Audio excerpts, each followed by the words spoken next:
Hello and welcome to the So What podcast, in which political economic analyst JP Landman discusses the issues uppermost in the minds of South Africans. You can find a written version of this content on JP's website, jplandman.co.za. I am Ruda Landman and I am your host.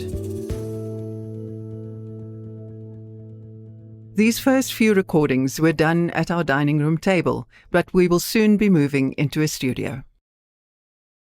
Hello and welcome to a recording to go with JP's latest newsletter. It's dated the 19th of May 2023 and the title is Coalitions. I suppose it's unnecessary to ask why this is such a hot topic at the moment. Well, if Johannesburg elects its 8th mayor in about 7 or 8 years, and you look at the dysfunctionality of municipalities all over the country, our experience of coalitions have not been a successful one, not at all.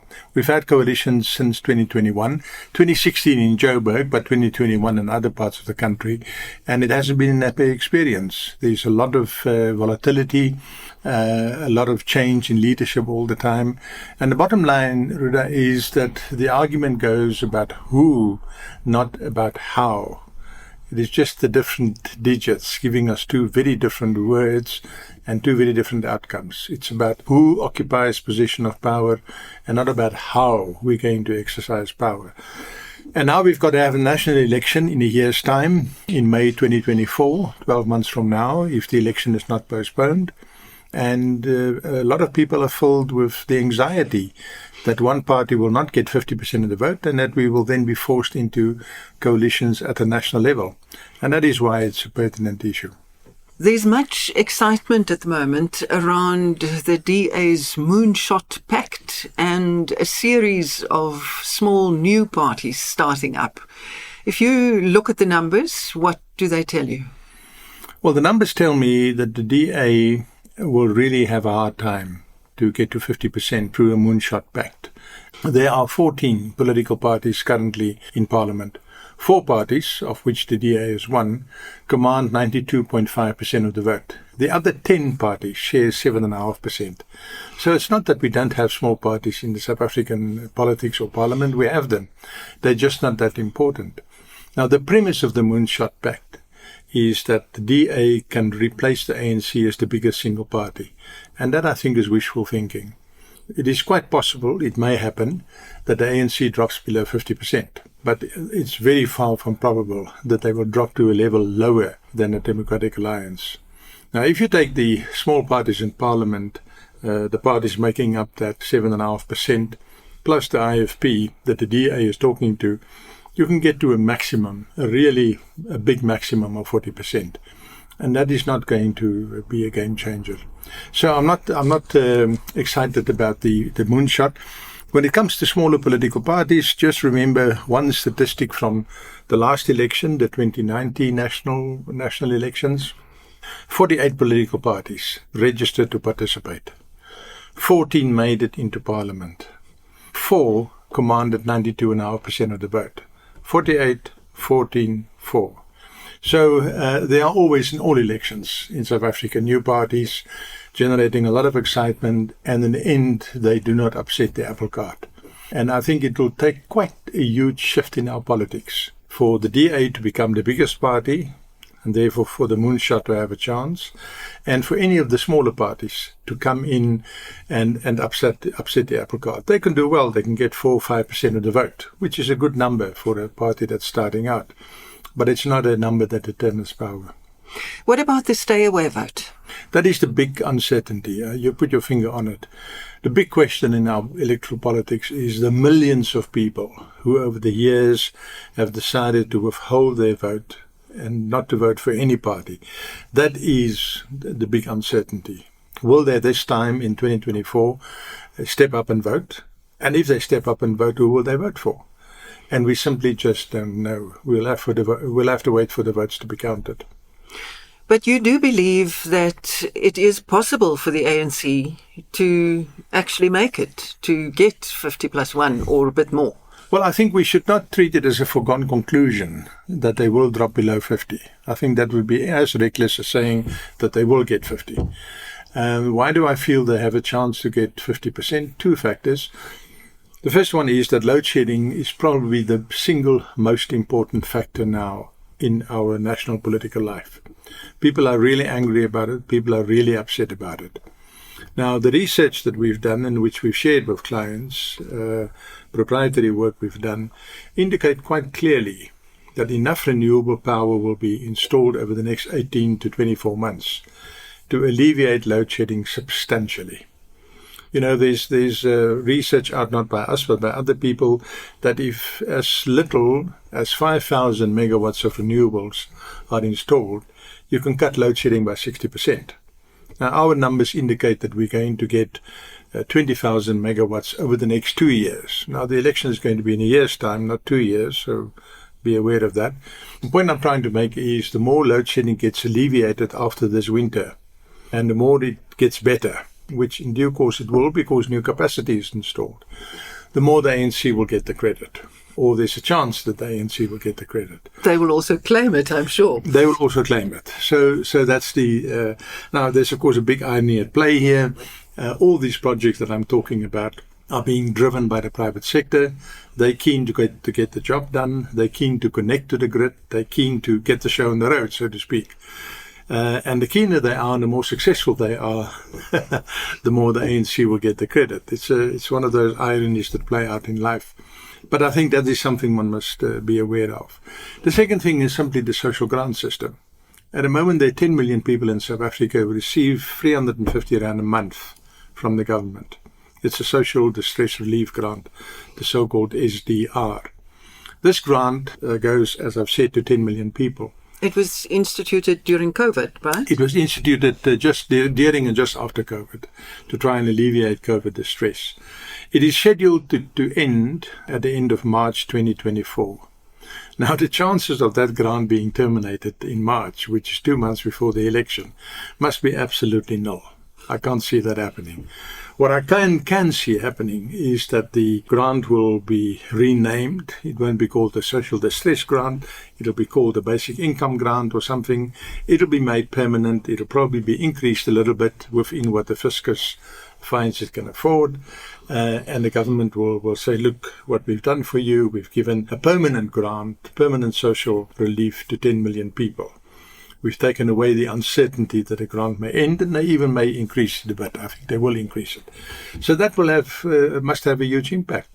And many of those people may be part of the stay-away group, if I can call it that. Absolutely, and that move may encourage them to actually go out, stand up and vote, and then vote for the ANC again.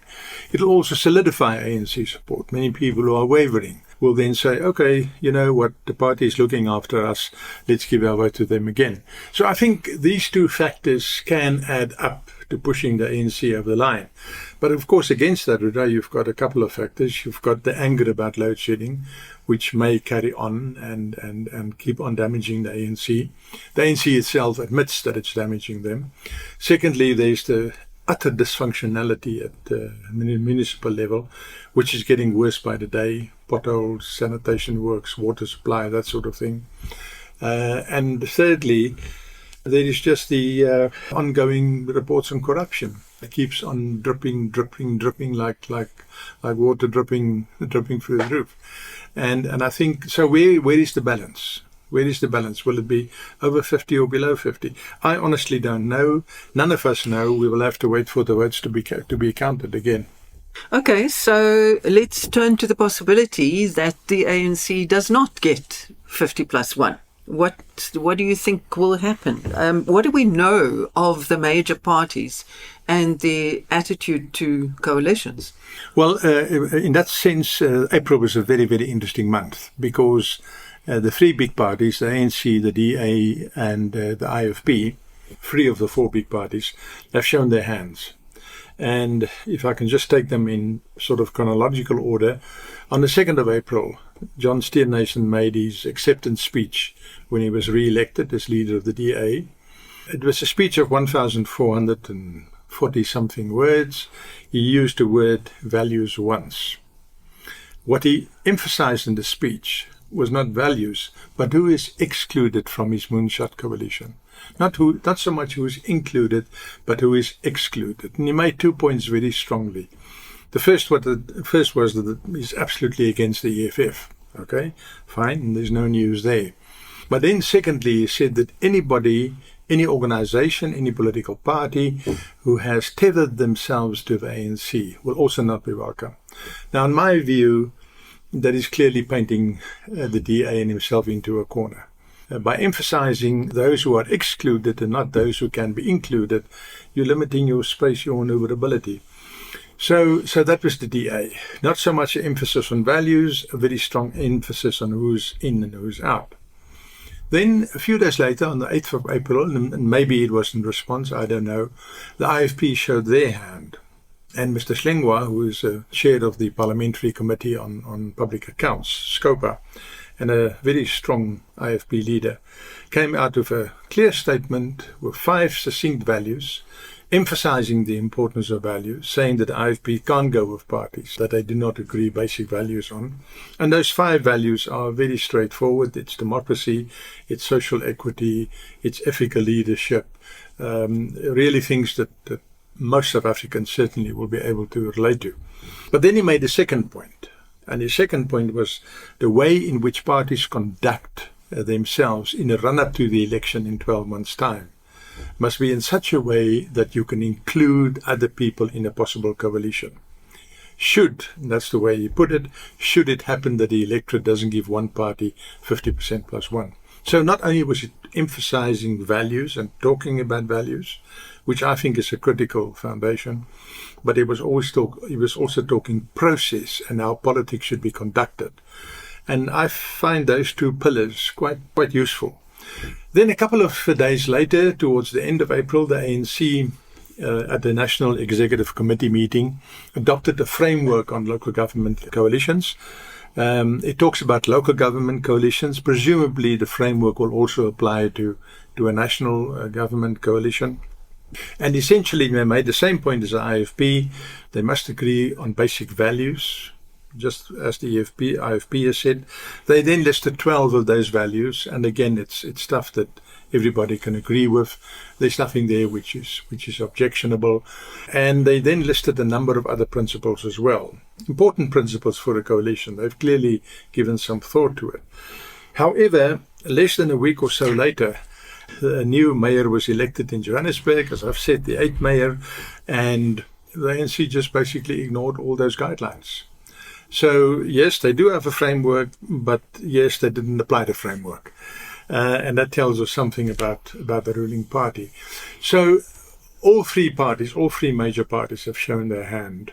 And if you look at it and you assume for the moment that most DA members can go along with the values as articulated by the IFP and as articulated by the ANC, then it seems to me values is not a stumbling block. It is possible for the 3 main parties to come together. And that raises the very intriguing possibility that we can move into a politics where what I want to call the 3 parties of the center, where they come together and form a grand coalition. At the end of the day, the differences between the DA, the IFP and the ANC are really not that fundamental. Yes, there are people in each party who hate people from the other party. There are people in each party who are ideological about certain points, and they wouldn't like to go with other parties. Surely that's more true of the ANC. If you say the ANC agree about most values with the DA and the IFP, I don't think so. Not the whole of the ANC. No, not the whole of the ANC, but certainly majority. Certainly the majority. The ANC who accepted that framework and the values in that framework. The RET faction that supports a coalition of the EFF can be found in Gauteng and they can be found in KZN, but not necessarily in the rest of the party. So they are there, they are important, but I think you can undercut the KZN faction with an IFP coalition, and in Gauteng, well, in the end numbers will talk, and I doubt whether they can get the numbers. So I think it's possible for the 3 parties of the centre to come together. This is a different kind of moonshot idea, huh? I think that's a real moonshot. What do we know about South Africans? We know that the majority of South Africans, 3/4 at least, 80%, are not radical in their outlook or the way they live and relate to other South Africans. They're not extremists. But our politics does not reflect that. Our political party makeup does not reflect that. So I think it's time for the central forces to come together. At the end of the day, the differences between the non-RET faction of the ANC, the IFP and the DA, the non-ideological part of the DA, are not that big. And if the Germans can work together in a grand coalition where there are very clear differences delineated between parties, I can't see why we can't do it. But if the ANC gets, say, 46 or 47%, and the IFP gets, what, 5? 4 or 5%. 4 or 5, then won't they just Yes. get together and run the country? Yes, I think that's what will happen. And then you can throw in a small party like Good, and you can probably throw in a small party like Al Jama. They have consistently voted with the ANC in the lifetime of this parliament, the current parliament. So those small parties will come together with the IFP and the ANC, and they'll have more than 50%. But the question, Ruda, we have to ask is, can the big problems of South Africa really be solved by a government that is supported by only 50, 51, 52% of the people? Don't we have a better chance of solving the problems of the country with a government that's supported by 70% of the citizens? And what are the big problems of the country? Well, it's the issues we know. It's poverty.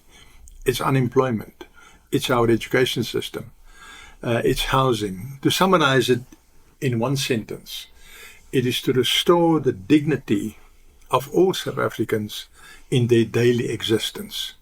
Not just in theory, not just in terms of access to the right to vote or the right to mobilize, all the rights that our Constitution gives us, but it's to fulfill the promise of the Constitution, that the dignity of all South Africans in their daily existence will be restored, or at least be installed. And I think that is a mammoth task. That is not something that one party can do on its own, not in a democracy. You can try to do it under dictatorship, but that's not where we are. So I think it is better to have a democracy supported by 70% of the people that can have this national goal of let's uplift all South Africans. And that's why I think even if the ANC gets 51% of the vote, it may be better for everybody, the ANC included, to pursue a route of a 70-75% government with healthy differences and so on between them, but not so healthy that you can't govern.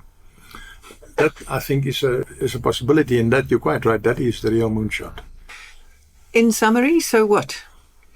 Look, I think if you look at the mess with load shedding, you look at the stagnant economy, you look at the dysfunctionality of municipalities, you look at the potholes, you look at the general discontent of the population, then I think we run a real risk that the South African democracy will become delegitimized. And we see in several countries around the world where democracy is being delegitimized. We run that risk too, if we cannot fulfill the promise of our constitution of a quarter of a century ago. And that's really what is at stake here. The failure not just of local government and particular departments and so on, but the failure to live up to the promise of our constitution can delegitimize our constitutional project, our democracy project. In other words, that people simply think it wasn't worth it. It wasn't worth it. It's time to turn to some kind of dictator. It's time to yield power to a populace, to make all kinds of warm promises. Developments that we see elsewhere in the world. That's the risk we run. And I think it's a risk that can be avoided by having a strong 70% government in charge. Also, Ruda, I think the country is in many ways now where it was in the 1980s. There are obvious differences, of course. We then had a semi-civil war. We don't have that now. We then had apartheid. We don't have that now. We then had a huge degree of repression. We don't have that now. Yes, there are obvious differences. What are the similarities? Well, the similarities is a stagnant economy, huge poverty and deprivation, a politics that is stagnant and not bringing hope to people. Those are the similarities with the 80s. And what happened in the 80s, we now know that today. We've got the benefit of hindsight.